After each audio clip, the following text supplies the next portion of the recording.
This week, the Republican Party may have finally imploded under the weight of its own corruption. What began as a cover-up attempt involving the Epstein files has now spiraled into a full-blown political meltdown, stretching from the halls of Congress to redistricting schemes in Texas, and even campaign chaos in Virginia. This isn't business as usual. This is a coordinated collapse. And it's time to break it all down. This will never be easy, but this is Republican News. On Monday, Speaker of the House Mike Johnson abruptly recessed Congress early for summer break. No final votes. No debates. Just silence. Why? Because the House was about to be forced to vote on whether to unseal key documents related to Jeffrey Epstein. Documents that may implicate powerful figures, including friends and allies of the Republican elite. This wasn't about procedure. This was about protection. The sudden recess was a clear attempt to prevent accountability, to avoid transparency, and to bury evidence before the public could see it. In doing so, Johnson didn't just halt Congress. He fractured his own party. Entered the rebellion. Republican Senator Thom Tillis broke ranks, publicly calling on Donald Trump to release the damn files. At the same time, in the House, Republican Congressman Thomas Massie did the unthinkable. He joined forces with Democrat Ro Khanna to file a discharge petition.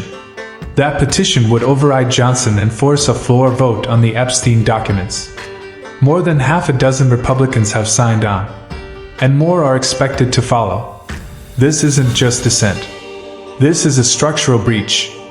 A visible break in the Republican Party, between those loyal to Trump's machinery and those who are finally saying enough is enough.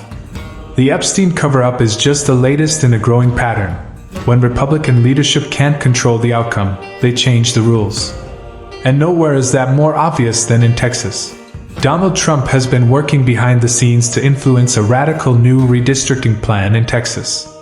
This plan is expected to add up to 5 new GOP seats, not through population growth, not through fair maps, but by erasing the influence of urban, minority, and Democratic voters.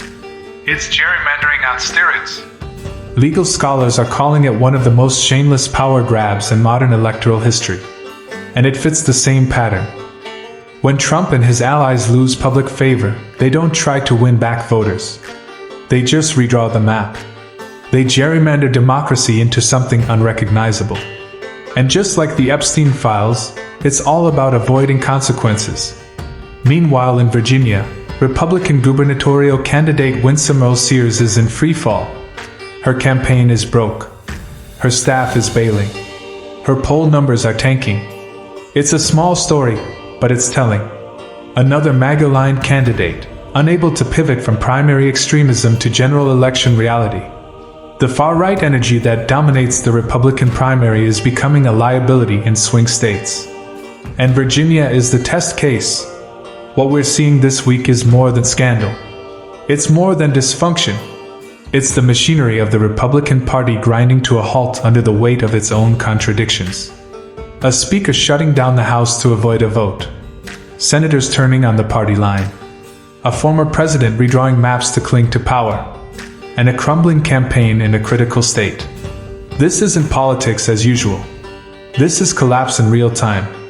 And if no one inside the GOP steps up to fix it, then the voters will, with or without them.